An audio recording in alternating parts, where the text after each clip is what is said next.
Good day, everyone.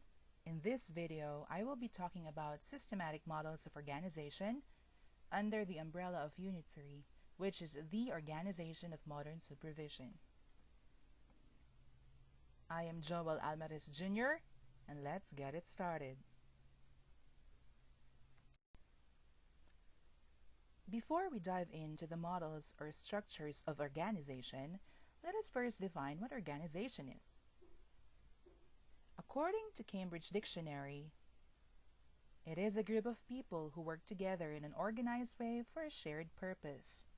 From that definition alone, we can say that organization needs people who will work harmoniously to achieve a targeted goal.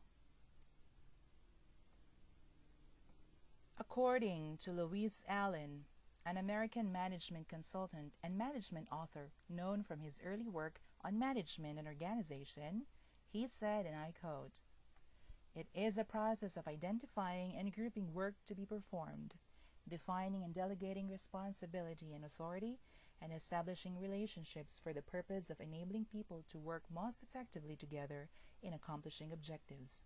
It says it is a process, which means there are steps to be followed, making things more systematic and in order. It also says identifying and grouping work to be performed, and defining and delegating responsibility and authority, which answers the questions: what tasks and responsibilities are waiting for the members of the organization, or what position fits into a certain member of the organization, who will be the supervisor and the subordinates. It also says there, establishing relationships for the purpose of enabling people to work most effectively together in accomplishing objectives, which means you are creating an environment where everyone is motivated and committed enough to perform the roles expected of them to manifest, which will eventually invite positive results. Moving on, I believe we are now ready to learn the systematic models of organization. But let me share to you first what really is the purpose or the main objectives of these structures or models. First, it identifies each employee and who they report to. Second, it outlines how activities, supervision, and coordination work together towards specific aims. Third, it helps employees understand what the organization's aims and goals are. And fourth, it helps employees understand what their function is within the organization. With the existence of organizational models and structure, you get to see the who's who in the organization. Who are the persons behind the positions? Who are you working with? Who is your immediate supervisor? From whom can you get expert advices? It is important that it is clear to you the right people who can help you. This is to avoid misunderstanding and confusion. Most importantly, you have to know your job. You have to know where you stand. You have to know your limitations. You have to know the things that you can only contribute to the organization. Let us meet the most commonly used models or structures of organization. There we have line organizational model, functional organizational model, line and staff organizational model, and divisional organizational model. First on the list is the line organizational model, and here is an example of a line organizational model. Line organizational model is one of the simplest types of organizational structures. Its authority flows vertically from top to bottom, and it is also known as chain of command or scalar principle. When we say chain of command, that means everybody is supervised by another person who is then supervised by a person above. It is necessary to have an unbroken chain of command to ensure that there is a continuity and no one is left uninformed of whatever information disseminated or whatever plans the organization is pursuing to do. It also says scalar principle, which means the subordinate receives the orders from a single supervisor. The merits and the demerits of line organizational model. The merit of the line organizational model is the scalar principle. Since the subordinate is only getting orders from one supervisor, there will be less confusion as to who will be the person he needs to follow or he needs to get orders from. And the demerit will be the lack of or inadequate communication. Since the authority flows vertically from top to bottom, the people who are working at the bottom will not have any chance to communicate their thoughts to the people working on top.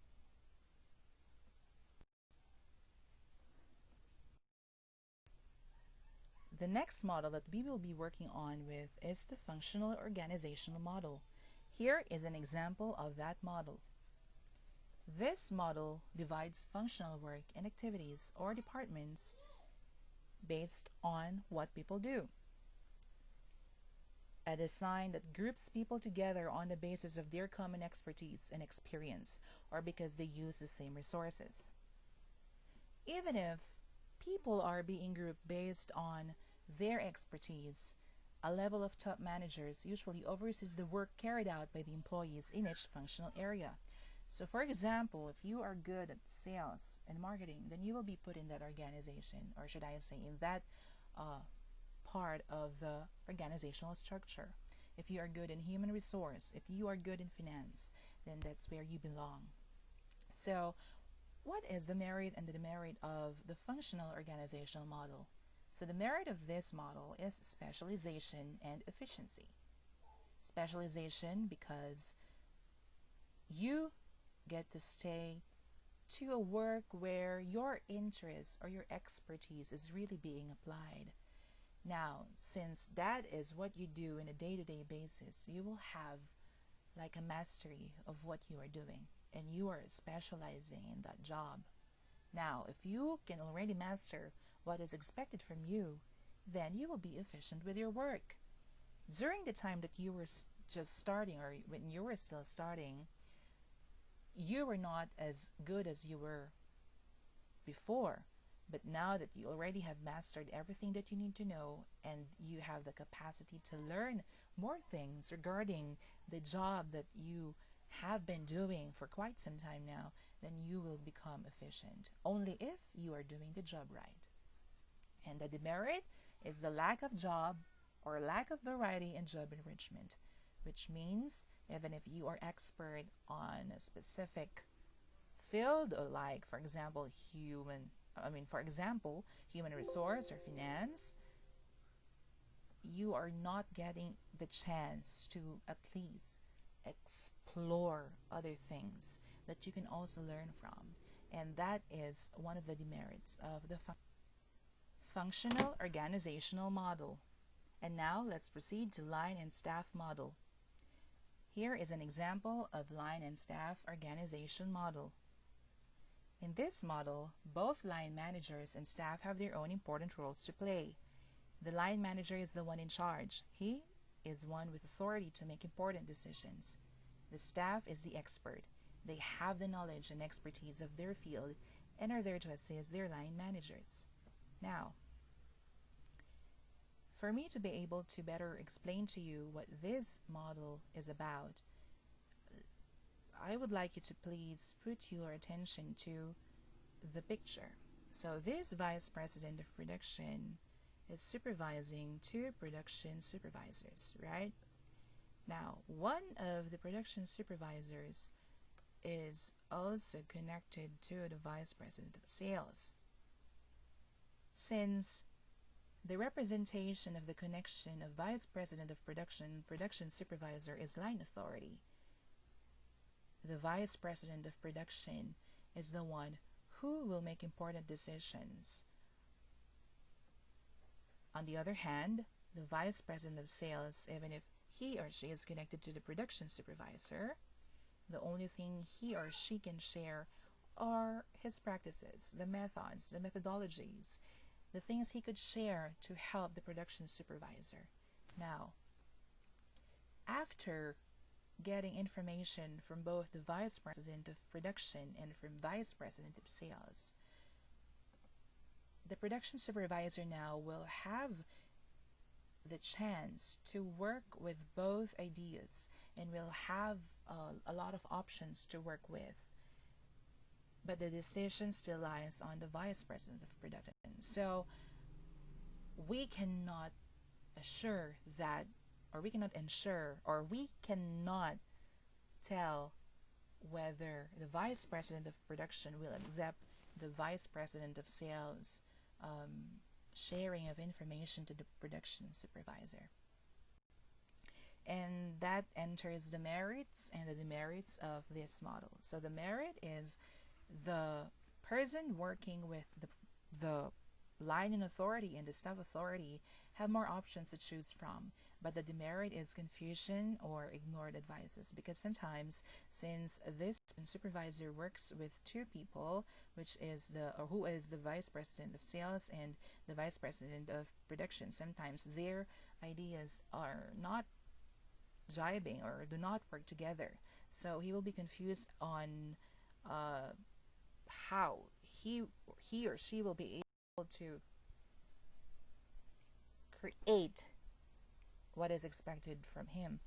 And sometimes, since what I said, that it's the line authority that matters the most, because that is the person that you need to ask approval from, then there are instances where authorities' advices are being ignored. So that is one of the demerits of the line and staff model.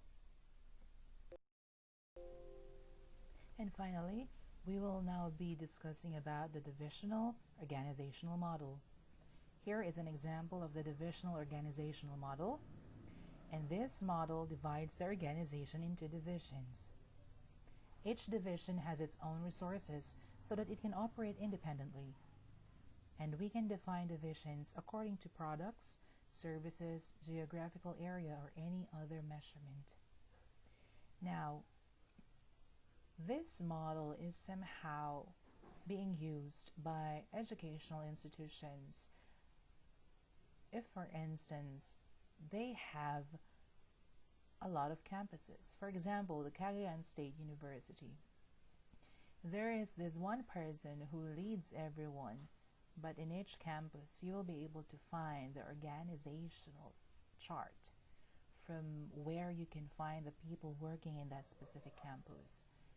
So, for instance, Division Product X is Sanchez Mira campus, and Division Product Y is the Law campus, or the Division Product Z is the Tuguegarao campus. These divisions are given the same resources for them to be able to work independently. Now, what are the merits and the demerits of this model? The merit is high quality. Since it's high quality, it is high quality because each campus has the authority or the freedom to choose the design or the ways and how they can implement the curriculum, which means the differences of the implementation will differ on how they will strategize on each campus. It's high quality because they will be able to focus on the things that that campus really needs, and if what does that campus, or what does that community needs where the campus is erected. And for the demerit, it is lack of goal congruence. Since, for example, the schools have different campuses, they will have different goals, and because of that, it might not be congruent. Because of their competitiveness, there are instances that the congruence of the goals are not going to the right direction. So that is just one of the demerits of the divisional model. And thank you very much for listening for this topic. I hope that you learned something. If you have any questions, then just feel free to send us a message. Goodbye.